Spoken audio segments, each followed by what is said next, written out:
Perkenalkan, nama saya Morenita Aritonang, NIM F1E1200029.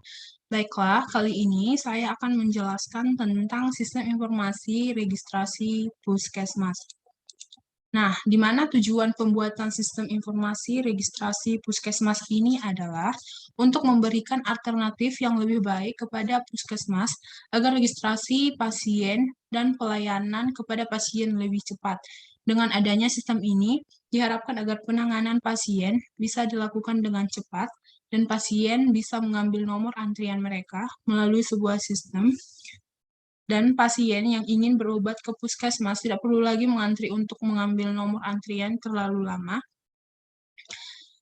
Bisa mereka ambil dengan menggunakan komputer atau perangkat seluler lainnya. Nah, lingkup masalah dari pembuatan sistem ini adalah yang pertama, penyebaran penyakit semakin hari semakin meningkat. Dan sistem layanan kesehatan yang ada itu belum memadai. Yang kedua adalah masih banyak puskesmas yang belum bisa menangani pasien dengan baik. Yang ketiga adalah banyak pasien yang harus datang ke puskesmas untuk mengambil nomor antrian dan mereka harus menunggu dengan waktu yang cukup lama. Nah, analisa kebutuhan sistem. Saat ini, sistem registrasi dan pengambilan nomor antrian pasien puskesmas yang masih berlaku saat ini adalah sistem registrasi secara manual, di mana pasien dan petugas harus bertemu secara langsung dalam melakukan registrasi dan mengambil nomor antrian untuk menemui dokter atau bidan.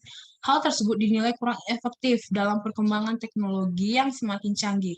Rancangan sistem ini diharapkan mampu mempermudah proses registrasi dan pengambilan nomor antrian pasien yang dilakukan oleh pihak puskesmas, karena proses registrasi dan pengambilan nomor secara online ini dilakukan melalui sistem yang berbasis web. Nah, tahap perencanaan sistem. Yang pertama adalah persiapan perangkat keras. Nah, perangkat keras yang diperlukan untuk pembuatan program sistem registrasi puskesmas ini terdiri dari yang pertama CPU, yang kedua layar monitor, yang ketiga piranti input seperti mouse atau keyboard, yang keempat adalah printer, yang kedua adalah persiapan untuk perangkat lunaknya. Sistem registrasi pasien puskesmas ini adalah sistem berbasis web yang akan dibangun menggunakan bahasa PHP, DBMS MySQL, dan akan berjalan pada sistem operasi Windows dengan memakai browser komputer maupun browser mobile. Yang selanjutnya adalah analisa sistem. Yang pertama adalah prosedur pengambilan nomor antrian pasien. Nah, prosedur pengambilan nomor antrian pasien itu yang pertama adalah pasien melakukan login ke web dengan email dan membuat password dari akun sistem informasi registrasi puskesmas atau SIRPUS. Yang kedua adalah setelah itu, pasien masuk ke bagian menu pendaftaran dan mengisi identitas diri, melengkapi berkas yang diperlukan seperti kartu tanda penduduk, nomor induk kependudukan, dan lain sebagainya. Yang ketiga adalah setelah itu, pasien mengupload semua berkas yang diminta. Yang keempat adalah sistem memeriksa apakah semua persyaratan yang diminta sudah lengkap, dan jika lengkap, maka sistem memberikan nomor antrian pasien. Setelah itu, pasien dapat melihat ke menu nomor antrian untuk melihat nomor antrian mereka serta mendownload nomor antrian mereka. Yang kedua adalah prosedur registrasi pasien. Nah, setelah pasien memiliki nomor antrian, pasien datang ke puskesmas pada waktu yang ditentukan pada nomor antrian dan melakukan registrasi. Pasien akan dibantu oleh petugas untuk melakukan registrasi. Yang ketiga adalah proses pemeriksaan. Pasien melakukan pemeriksaan. Yang kedua adalah pemeriksaan pasien dilakukan oleh petugas atau dokter yang ahli di bidangnya. Yang ketiga adalah setelah pemeriksaan pasien, pasien akan mendapatkan informasi tentang penyakit mereka dan jenis pengobatan yang harus mereka lakukan untuk kesembuhan mereka. Prosedur yang terakhir adalah prosedur penentuan pasien, petugas, atau dokter. Nah, setelah pasien melakukan beberapa registrasi. Sistem ini juga mengatur bagaimana pasien dari dokter tersebut, seperti dokter masuk ke halaman web dengan memasukkan username dan password. Dokter melihat menu pasien, melihat jadwal pemeriksaan pasien mereka. Yang berikutnya adalah rancangan basis data. Yang pertama adalah entity relationship diagram. Nah, atau ERD diagram. Nah, di sini dapat kita lihat bahwa di sini ada admin. Field dari admin ini ada password, user ID sebagai primary key, nama lengkap, nomor telepon admin, dan alamat admin, di mana admin ini mengelola data pasien yang terdiri dari jenis kelamin, nomor induk kependudukan, pekerjaan, ID pasien sebagai primary key, nama pasien, alamat, umur, nomor BPJS. Nah, pasien melakukan registrasi, di mana registrasinya antara lain ID pasien, ID registrasi sebagai primary key, tanggal registrasi, dan juga nomor antrian. Nah, di sini ada nomor antrian, di mana nomor antrian pasien ini didapat dari sini. Admin memverifikasi semua data-data yang telah diupload oleh pasien ini, sehingga jika datanya sudah lengkap, maka pasien akan mendapatkan nomor antrian, tanggal registrasi, dan juga jam registrasinya. Nah, setelah pasien registrasi, pasien memiliki pemeriksaan atau melakukan pemeriksaan. Nah, di mana pemeriksaan itu antara lain tanggal periksa, gejala, rujukan, diagnosa, ID periksa sebagai primary key, ID registrasi, NIP petugas, dan poli. Nah, di mana pemeriksaan ini dilakukan oleh petugas atau petugas melakukan pemeriksaan. Nah, di mana fieldnya adalah nih petugas, alamat, nama petugas, nomor telepon petugas, jabatan, jenis kelamin, dan ID poli. Nah, setelah itu kita melihat di sini ada ilustrasi database dan struktur data. Nah, di mana database kita adalah database perpustakaan, di mana tabel 1 terdiri dari admin, tabel 2 terdiri dari pasien, tabel 3 terdiri dari data antrian, tabel 4 terdiri dari registrasi, tabel 5 terdiri dari pemeriksaan, dan tabel 6 terdiri dari petugas. Untuk isinya sendiri atau dari field-nya sendiri sama dengan ERD ini. Cuma yang membedakan pada ERD ini ada hubungan, yaitu seperti admin mengelola data pasien, admin memverifikasi data pasien, dan sebagainya. Nah, setelah itu, di sini dapat kita lihat bagaimana struktur data dari tabel yang kita buat itu. Yang pertama adalah tabel pasien. Nah, nama fieldnya adalah nomor BPJS, di mana tipe datanya adalah varchar dengan panjang 10. Nah, nomor BPJS ini adalah digunakan untuk pasien untuk mempermudah pembayaran. Yang kedua adalah umur pasien, tipenya integer, panjang 3.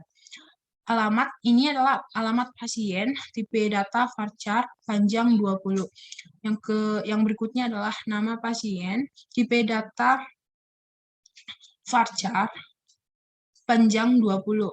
Yang berikutnya adalah ID pasien, yaitu varchar, tipe data 10, indeks primary key. Pekerjaan, tipe data varchar, panjang 10. Yang berikutnya adalah nomor induk kependudukan pasien, di mana tipe datanya itu integer, panjang datanya 20. Yang berikutnya adalah jenis kelamin, tipe datanya varchar, dan panjangnya adalah 10. Nah, berikutnya adalah tabel admin. Nah, tabel admin ini terdiri dari beberapa field seperti password, di mana tipe datanya adalah varchar, panjangnya 10.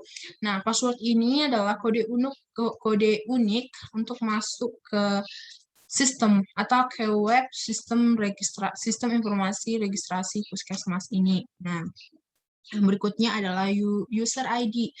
Tipe datanya varchar, panjangnya 10, di mana user ID ini adalah primary key, di mana primary key itu adalah kode yang unik yang membedakan antara dia dan field-field yang lain. Yang berikutnya adalah nama lengkap. Tipe datanya varchar dan panjangnya 20. Yang berikutnya adalah nomor telepon admin, tipe datanya integer, panjang datanya 20. Yang berikutnya adalah alamat admin, tipe datanya varchar, panjang datanya 50.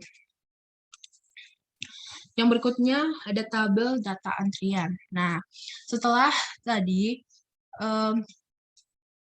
pasien sudah mempunyai data-data seperti nama, NIK, nomor BPJS. Nah, setelah itu admin melakukan verifikasi. Nah, sehingga keluarlah nomor antrian dari pasien itu, di mana nomor antrian tipe datanya itu integer, panjangnya 4, ini sebagai primary key.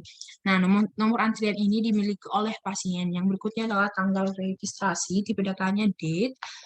Yang berikutnya adalah jam registrasi, tipe datanya time, panjangnya 20. Yang berikutnya adalah alamat puskesmas, tipe datanya varchar, panjangnya 50. Nah, alamat puskesmas ini adalah alamat tempat di mana pasien melakukan pemeriksaan dan pengobatan lebih lanjut. Nah, yang berikutnya ada tabel registrasi. Nah, tabel registrasi ini terdiri dari beberapa field, di mana itu ada ID pasien, tipe datanya varchar, panjangnya 10. Yang berikutnya ada ID registrasi, tipe datanya varchar, panjangnya 10, di mana ID registrasi ini adalah primary key. Yang berikutnya tanggal registrasi, tipe datanya date. Yang berikutnya nomor antrian, tipe datanya integer, panjang datanya 4. Nah, yang berikutnya ada tabel pemeriksaan. Nah, setelah pasien melakukan input data gitu, setelah itu diverifikasi admin, setelah itu pasien melakukan pemeriksaan, setelah itu pasien melakukan pemeriksaan. Nah, di mana pemeriksaan ini field-fieldnya terdiri dari tanggal periksa, di tanggal berapa pasien itu melakukan pemeriksaan, di mana tipe datanya itu date, gejala, gejala apa saja yang dialami oleh pasien. Tipe datanya varchar, panjangnya 10. Rujukan, tempat rujukan pasien penyakit, seperti penyakit yang cukup berat, yang tidak bisa ditangani oleh puskesmas. Biasanya puskesmas itu memberikan rujukan ke tempat lain atau ke rumah sakit lain untuk pasien. Di mana tipe datanya varchar, panjangnya 20. Nah, berikutnya ada diagnosa, ID periksa, ID registrasi, ini petugas dan juga poli. Yang berikutnya ada tabel petugas. Tabel petugas ini terdiri dari beberapa field. Yang pertama, ini petugas, yaitu petugas atau dokter yang melakukan pemeriksaan. Nama petugas, tipe datanya varchar, panjangnya 20. Ada juga jabatan, tipe datanya varchar. Nomor telepon, tipe datanya varchar, panjangnya 20. Alamat, tipe datanya varchar, panjangnya 20, dan juga ID poli. Kode unik ini kode unik klinik untuk puskesmas. Nah, setelah kita sudah membuat tabel, bagaimana tabel dari sistem informasi ini, bagaimana keterhubungan mereka, selanjutnya yang kita lakukan adalah membuat desain antarmuka atau desain user interface-nya, di mana ini adalah desain tampilan login dari administrator. Yang ini adalah tampilan dari admin gitu. Di sini ada username, di mana username ini adalah kode yang unik yang dibuat oleh admin dan memasukkan password. Dan jika admin lupa, admin bisa mengklik di sini agar untuk memperbaiki passwordnya agar bisa masuk lagi ke sistem informasi registrasi puskesmas ini. Nah, ini adalah tampilan halaman dari administrator. Nah, di mana di sini ada menu input data, dokter, pasien, dan laporan. Nah, di mana di mana menu input data ini akan berisi informasi tentang puskesmas tersebut, seperti banyaknya jumlah dokter, atau informasi-informasi penting lainnya. Dan menu dokter ini akan berisi tentang informasi-informasi dokter dan jadwal dokter. Nah, di mana yang membuat jadwal dokter ini untuk pemeriksaan pasien adalah admin. Nah, di sini juga ada pasien, di mana nanti semua data-data yang dikirim oleh pasien itu akan bisa dilihat oleh admin, sehingga admin akan melihat data pasien itu dan memverifikasi apakah data pasien itu sudah benar. Nah, di laporan ini ada nanti nomor antrian pasien. Nah, setelah data-data dari pasien itu sudah benar, maka admin memberikan nomor antrian. Nah, di laporan ini akan memberikan nomor antrian kepada pasien. Yang berikutnya, ini adalah tampilan halaman pertama bagi pasien atau pengguna. Nah, di sini ada username dan ada password. Nah, sebelum bisa menggunakan username dan password nih, pasien harus memiliki akun. Nah, kalau tidak memiliki akun, pasien bisa masuk ke sini, klik di sini. Nah, tampilan untuk membuat akunnya akan seperti ini, di mana pasien memasukkan alamat email, memasukkan username-nya dan juga password-nya. Nah, setelah itu mengklik buat akun. Setelah akunnya telah terbuat, maka pasien kembali lagi ke halaman ini untuk masuk menggunakan username yang mereka pakai untuk membuat akun tadi dan juga password-nya tadi. Nah, setelah itu inilah tampilan halaman web untuk pengguna. Nah, di sini identitas diri. Nah, di mana nanti identitas diri ini terdiri dari nomor BPJS, umur, alamat, nama pasien, ID pasien, pekerjaan, NIK, jenis kelamin. Nah, pasien melakukan pengisian terhadap ini di sini. Pasien melakukan pengisiannya di sini. Setelah sudah siap semuanya, pasien mengklik selesai. Nah, setelah selesai dan admin memverifikasi bahwa data pasien itu sudah benar, maka pasien dapat melihat nomor antrian mereka di sini atau juga bisa mendownload nomor antrian mereka. Nah, nomor antrian pasien itu akan seperti ini. Nah, ini nomor antrian pasien dan ini adalah jadwal untuk pasien datang ke puskesmas untuk melakukan registrasi, jamnya berapa dan juga puskesmasnya itu di mana. Nah, setelah itu ada juga tampilan web untuk dokter. Nah, sedangkan dokter sendiri, login dokter itu sama dengan pasien. Nah, membuat akun dokter pun sama dengan pasien. Yang membedakan itu, admin akan memberikan kode kepada dokter agar mereka login sebagai dokter. Nah, di mana nanti tampilan web halaman untuk dokter itu adalah ini. Nah, di sini ada jadwal petugas atau dokter. Nah, di sini dokter bisa melihat siapa-siapa saja nanti pasien yang harus mereka tangani. Di sini juga ada ID pasien dan juga jam berapa pemeriksaan pasien mereka. Nah, setelah itu di sini ada